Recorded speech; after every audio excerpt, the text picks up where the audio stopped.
तनोतुनः सदाशिवम। मैं हूँ आचार्य शिवेंद्र मिश्र कात्यायन, माता गोमती वेद वेदांग विद्यापीठ, शिव साधना गुरुकुल गोमती तट, झूला घाट का कुलपति। हमारा ये निवेदन अथवा संदेश, आप जो भी कह सके, हमारे उन ब्राह्मण भाइयों से है जो अपने बच्चों को अंग्रेजी मीडियम शिक्षा दीक्षा दिलाकर पालते हैं, बड़ा करते हैं और उसके बाद वो सभ्यता संस्कृति भी देते हैं। लाखों रुपया बर्बाद करने के बाद वो बच्चा जब बैचलर की डिग्री लेकर निकलता है, मास्टर की डिग्री लेकर निकलता है, या फिर पीएचडी करके निकलता है, अथवा एक बहुसंख्यक समाज ऐसा भी है जहां बच्चे 12वीं पढ़ने के बाद आगे पढ़ाई छोड़ देते हैं या किसी कारणवश वो आगे नहीं पढ़ पाते। दोनों ही स्थितियों में, चाहे 12वीं क्लास तक आपने अपने बच्चे को सीबीएसई बोर्ड में पढ़ाया हो, आईसीएसई में पढ़ाया हो, या फिर आपने सामान्य तौर पर उसे बैचलर कराया हो, मास्टर डिग्री दिलाई हो, पीएचडी करवाती हो, अगर आपने कोई टेक्निकल डिग्री नहीं दिलवाई बच्चे को, तो उस बच्चे का आर्थिक भविष्य क्या है? ये बात मैं इसलिए कह रहा हूं कि वर्तमान में जो भारत का संविधान है उसमें आरक्षण व्यवस्था के कारण सवर्ण वर्ग जितना भी है वो तो नौकरियों की कल्पना कर ही नहीं सकता। मान लिया कुछ लोगों को नौकरियां मिल जाती हों, उससे बहुसंख्यक ब्राह्मण समुदाय का कोई कल्याण नहीं, और कम से कम ब्राह्मण समाज के लिए सामान्य तौर पर नौकरियों का अकाल है। ये आप मानेंगे तो भी सच्चाई है, नहीं मानेंगे तो भी सच्चाई है। दूसरी बात है, अगर आपने कोई प्राइवेट कोर्स करवाया है तो उसमें आपने लाखों रुपए लगाए हैं, और उसके बाद बच्चे का जब सेटलमेंट होता है तो वो मैक्सिमम 50,000, 60,000, 70,000 रुपए महीने का, हालांकि ऐसा रेयर है लेकिन फिर भी मान लेते हैं कि इतनी सैलरी उसे मिल जाती हो। तो आपने कभी कल्पना की कि आपने बच्चे के पढ़ाई लिखाई पर इन्वेस्टमेंट कितना किया है और फिर उसका आउटकम क्या है? मैं थोड़ी सी अ, गणित लगाता हूँ, संभावना आवश्यक नहीं है कि वो एक्यूरेसी हो, पर एक अनुमान है मोटा मोटा कि चाहे ग्रामीण क्षेत्र का स्कूल हो, चाहे शहरी क्षेत्र का स्कूल हो, कोई भी इंग्लिश मीडियम विद्यालय सभ्यता और संस्कृति से तो आपको दूर करता ही है। पर अगर हम इस बात को भी गौड़ मान लें, क्योंकि कुछ लोग ये कह सकते हैं कि भाई मॉडर्न युग है, जैसा समय है उसी तरह जीना पड़ेगा, तो नर्सरी की जो फीस है वो कम से कम 1,500 से शुरू होती है, अगर वो विद्यालय किसी ग्रामीण क्षेत्र में हो, और बहुत ही ग्रामीण क्षेत्र में हो, वो अत्यंत पिछड़ा इलाका हो, तो भी इंग्लिश मीडियम के नाम पर आपको 1,000 रुपए से कम फीस तो कहीं है ही नहीं। और मॉडर्निटी के नाम पर आपके बच्चे को ड्रेस भी लेनी पड़ती है, कॉपी किताबें भी वो लेनी पड़ती हैं जो स्कूल रिकमेंड करता है, और वो सब कुछ आपको या तो स्कूल से लेना पड़ता है या फिर स्कूल के द्वारा प्रायोजित दुकानदारों से ही लेना पड़ता है। तो स्वाभाविक सी बात है, आप भी जानते हैं, हम भी जानते हैं, सारा समाज जानता है कि भाई स्कूलों के द्वारा जो लोग प्रायोजित होते हैं उसमें स्कूलों का कमीशन होता है। तो एक अगर मोटा मोटा रेशियो लगाएं तो एक बच्चे की अगर हम 1,000 रुपये फीस रख लेते हैं तो 12,000 रुपये सालाना फीस, जो शुद्ध फीस है। अब उसके साथ कुछ एडमिशन फीस भी है, तो ग्रामीण इलाकों में वो 5,000 तक हो सकती है, तो शहरी इलाकों में वो 10,000, 20,000 भी हो सकती है। उसके बाद एडमिशन के साथ ही 3 से 4 हजार ग्रामीण इलाकों में और 4 से 5 हजार रुपये शहरी इलाकों में कोर्स का पड़ता ही है। और उसके बाद ड्रेसेज जो आपको विद्यालय से ही लेनी है या फिर विद्यालय के द्वारा प्रायोजित लोगों से लेनी है। तो समर ड्रेस और विंटर ड्रेस और उनकी जो वेराइटीज हैं, अगर उनका मोटा मोटा कैलकुलेशन लगाते हैं तो 10 से 15 हज़ार रुपये का सालाना खर्च ड्रेस पर भी आता है। तो हम अगर एक सामान्य सा अनुमान करते हैं तो एक बच्चे को एक साल में 12 हज़ार उसकी वार्षिक फीस, अगर हम 1 हज़ार का मानक रख के चलते हैं, वैसे 1 हज़ार फीस शहरी इलाकों में तो नहीं होती, शहरी इलाकों में तो 2 हज़ार 2,500 से शुरू होती है। लेकिन अगर हम न्यूनतम मानक लगा के चलते हैं 1 हज़ार का, तो 12 हज़ार प्लस 5 हज़ार और प्लस कम से कम 10 हज़ार, 27 हज़ार रुपये एक वर्ष की फीस आप अदा करते हैं अपने बच्चे को पढ़ाने में। तो आप नर्सरी से केजी से फिर 1 2 3 4 5 इस तरह से आप 6 साल, अगर यही वाला मानक 6 साल लगातार चलता रहे तो भी आप 6 सालों में 1.5 लाख रुपए का खर्च आप बच्चे को कक्षा 5 तक लाते लाते खर्च कर देते हैं। अगर आप ग्रामीण जीवन में हैं तो ज़्यादा मुश्किल ये है, क्योंकि विद्यालयों में इंग्लिश पर जोर दिया जाता है, लेकिन चूंकि बच्चे ग्रामीण पृष्ठभूमि से होते हैं तो वो ना अंग्रेजी पढ़ पाते हैं और ना वो हिंदी वाले रह जाते हैं। मैंने देखा है कि जितने भी मॉन्टेसरी स्कूलों से पढ़कर आते हैं बच्चे, उनकी हिंदी बहुत कमज़ोर होती है और इंग्लिश तो उनके पास होती ही नहीं। पर शहरी समाज में भी बहुसंख्यक समाज तो ग्रामीण पृष्ठभूमि से ही होता है, तो उनके बच्चे भी ना इंग्लिश में परफेक्ट हो पाते हैं और ना हिंदी उनकी रह पाती है, क्योंकि हिंदी का प्रयोग वहाँ बहुत कम कराया जाता है। तो वो दोनों ही भाषाओं से जाते हैं, तो स्वाभाविक सी बात है कि शिक्षा की समझ तो उनके अंदर पैदा ही नहीं होती।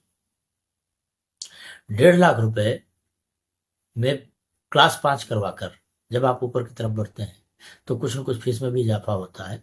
पर अगर हम 1.5 लाख का ही मानक लेकर चलें 5 वर्षों का, तो फिर आगे के 3 वर्ष 25 हज़ार के मानक के हिसाब से 75 हज़ार रुपये कक्षा 8 तक, तो 1.5 लाख में 75 हज़ार जोड़ दिए तो ये धन कितना बना।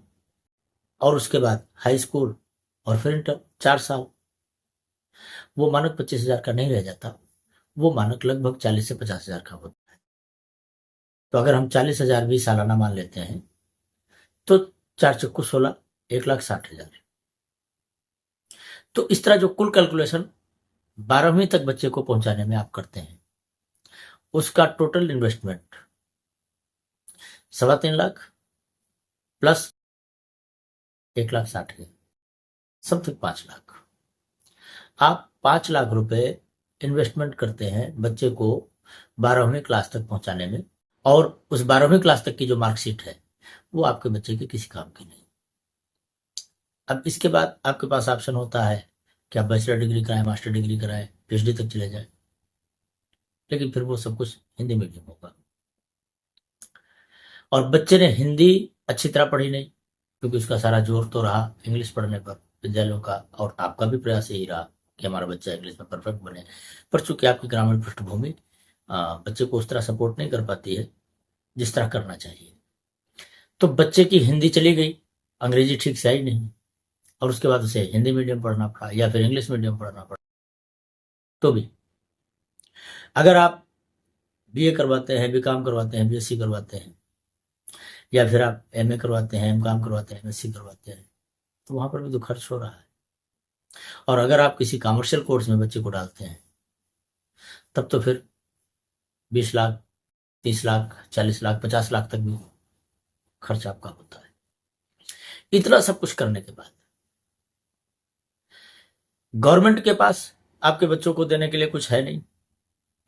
प्राइवेट सेक्टर में आपका बच्चा, अगर आपने 50 से 60 लाख रुपया खर्च किया है बच्चे पर पढ़ाई पर, और उसके बाद वो 20 हज़ार 25 हज़ार रुपये की नौकरी पाता है, तो आप बेवकूफ बने या आप अकलमंद थे, इसका विचार आपको करना है। इससे तो अच्छा था आप बच्चे को ना पढ़ाते। जितना पैसा आपने उसकी पढ़ाई पर खर्च किया, किसी सामान्य से स्कूल में बच्चे को पढ़ा लेते, किसी सरकारी स्कूल में, और जो पैसा आपने बच्चे पर इन्वेस्टमेंट किया है वो पैसा आप जोड़ कर रखते, बच्चे को व्यापार करवा देते। ब्राह्मण का धर्म सेवा करना नहीं है, ब्राह्मण का धर्म स्वरोजगार करना है, स्वावलंबी बनकर जीना है, तो कम से कम आप व्यापार करवा देते। आपातकाल में ब्राह्मण को वैश्यवृत्ति से जीने का अधिकार है। ये एक पक्ष है। अब दूसरा पक्ष है कि आपने अपने बच्चे को अपनी पारंपरिक शिक्षा में ही आगे बढ़ाया होता।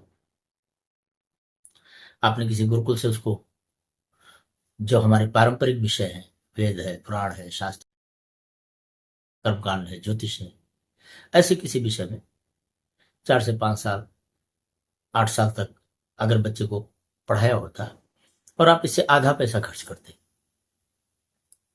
तो 8 साल में जो बच्चा पढ़कर किसी गुरुकुल से निकलता, योग्य होकर निकलता, तो फिर वो गांव में बैठकर सत्यनारायण की कथा नहीं कहता, वो किसी अच्छे शहर में और अपनी स्वतंत्र सत्ता बनाकर जी सकता है। कम से कम गुरुकुलों में जो 1-2 साल भी बच्चे रह जाते हैं, वो भी माँ बाप पर निर्भर नहीं रह जाते, क्योंकि संस्कृति कोई भी हो, हिंदू हो, मुस्लिम हो, ईसाई हो, उसमें एक पक्ष आध्यात्मिक जो जुड़ा हुआ है, वो कहीं भी अनिवार्य रूप से जुड़ा हुआ ही। समाज चाहे जितना बदल जाए, समाज चाहे जितना मॉडर्न हो जाए, जितना समाज मॉडर्न होता चला जाएगा, उतनी ही आध्यात्मिक सत्ता बढ़ती चली जाएगी। आप इसका अनुभव कर सकते हैं। तो हमारा निवेदन है कि आप अपने योग्य बच्चे को किसी गुरुकुल में डालें। अब गुरुकुल ऐसा चूज करें जो कम से कम आपके बच्चे को योग्य बना सके। किसी गुरुकुल में 1 साल, 2 साल, 3 साल भी पढ़ने के बाद बच्चा योग्य क्यों नहीं निकलता है, ये प्रश्न है। तो आपको ये कदम उठाते समय पहली बात तो है कि आप अपना योग्य बच्चा गुरुकुल में डालें। अब ऐसा नहीं है कि ब्राह्मण के बच्चे गुरुकुलों में नहीं पढ़ते हैं, लेकिन दूसरी कटु सच्चाई ये भी है कि गुरुकुलों में प्रायः वही बच्चे आप डालते हैं जिन बच्चों से आप या तो पीड़ित होते हैं, या फिर आपको लगता है कि ये बच्चा इंग्लिश मीडियम नहीं पढ़ पाएगा, या फिर वो विद्यालय में अच्छी परफॉर्मेंस नहीं करता है, तो आप ऊब कर, परेशान होकर उसे गुरुकुल में डाल देते हैं। गुरुकुलों की सबसे बड़ी परेशानी यह है कि वो आपको सब कुछ फ्री में दे रहे हैं। अरे भाई, जब इस युग में जब फ्री में कोई अपने फटे कपड़े किसी को देने को तैयार नहीं है, तो आपके बच्चे को खाना, कपड़ा और फिर पढ़ाई लिखाई भी कोई फ्री में कैसे दे रहा है और क्यों दे रहा है, इस पर आप विचार नहीं करते। और वो विचार इसलिए नहीं करते हैं क्योंकि दरअसल आप जो बच्चा गुरुकुल में भेजते हैं उससे आप पीड़ित होते हैं, या फिर वो सबसे मंदबुद्धि बच्चा होता है, या फिर वो बहुत शैतान होता है। आप अपने योग्य बच्चे को गुरुकुल में नहीं डालते। हमारा निवेदन उन सभी ब्राह्मण बंधुओं से है जिन्हें इस बात का विवेक हो कि भाई आपका बच्चा बड़ा होकर आप पर निर्भर ना रहे, इसके लिए आपके पास एक ही सर्वश्रेष्ठ विकल्प है कि आप अपने योग्य बच्चे को गुरुकुल में डालें, और आप फ्री के गुरुकुलों का चुनाव ना करें। फ्री के गुरुकुलों में आपके बच्चे को शिक्षा नहीं दी जाती है, ये अनुभव आपका भी है, ये सभी का है, लेकिन फिर भी लोभ है कि मानता नहीं। तो यदि आपका योग्य बच्चा गुरुकुल में पढ़ेगा तो वो एक योग्य विद्वान बनकर निकलेगा, एक योग्य कर्मकांडी बनकर निकलेगा, एक योग्य धर्मशास्त्री बनकर निकलेगा, एक योग्य पुराणाचार्य बनकर निकलेगा, एक योग्य इतिहास का विद्वान बनकर निकलेगा। ऐसे ब्राह्मण जो किसी एक विषय में संपूर्ण योग्यता रखते होंगे, वही देश में धर्म की रक्षा कर सकेंगे, वही हिंदुत्व की रक्षा कर सकेंगे। चारों तरफ से हिंदू संस्कृति पर प्रहार हो रहा है, और हमारी कठिनाई यह है कि हम इतने उदार हैं कि हमें कोई फर्क नहीं पड़ता। आप समझ लेना, तलवारों से जो चीज समाप्त नहीं की जा सकती है वो विचार से की जा सकती है। बड़े बड़े देश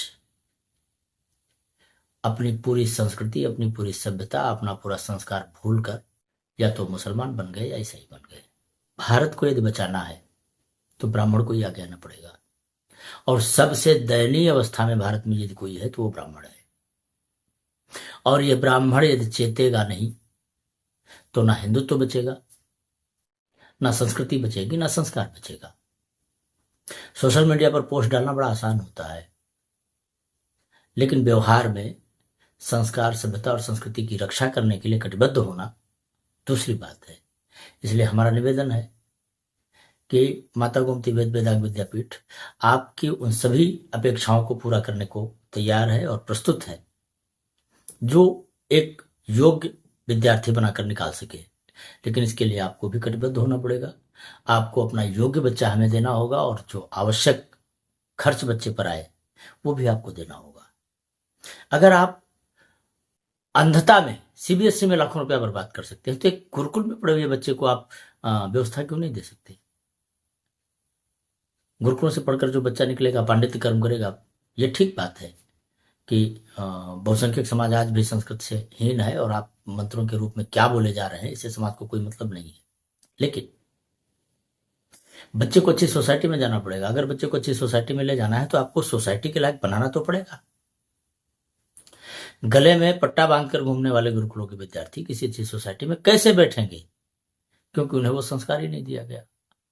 तो आपका बच्चा मॉडर्न भी हो, आपका बच्चा संस्कारी भी हो और आपका बच्चा विद्वान भी हो, इसके लिए आपको अच्छा गुरुकुल ढूंढना पड़ेगा और हम उस अपेक्षा को पूरा करने को कटिबद्ध हैं।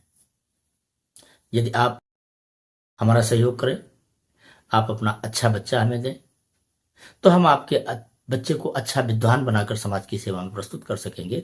तो वो सिर्फ समाज की सेवा ही नहीं करेगा, वो आपकी भी सेवा करेगा, वो परिवार की भी सेवा करेगा, वो आपका भरण पोषण करने लायक होगा, वो आप पर बोझ नहीं बनेगा। पीएचडी कराने के बाद अगर आपको अपने बच्चे के लिए अपनी जमीन बेचकर व्यवसाय कराना पड़ रहा है तो मुझे लगता है कि आप बेवकूफ व्यक्ति हैं। और किसी बच्चे को किसी गुरुकुल में पढ़ाकर अगर आपने 5 साल, 7 साल, 8 साल की शिक्षा दिला दी तो फिर वो बच्चा आप पर निर्भर नहीं रह जाएगा, फिर वो आपको कमाकर खिलाने लायक होगा और इस बात की गारंटी है। तो हमारा एक बार पुनः निवेदन है अपने ब्राह्मण बंधुओं से कि आप हमें अपना योग्य बच्चा दें, आप हमारा आर्थिक सहयोग भी करें, तो हम आपके बच्चे को एक योग्य विद्वान बनाकर समाज की सेवा में प्रस्तुत कर सके, ताकि एक ब्राह्मण बालक योग्य बनकर बाहर बैठ के विधर्मियों को जवाब देने लायक बन सके। अगर आपको हमारा उद्देश्य पसंद आए तो आप हमसे जुड़िए और आप हमारा सहयोग कीजिए और हम आपका सहयोग करेंगे। तनोतना सदाशिव।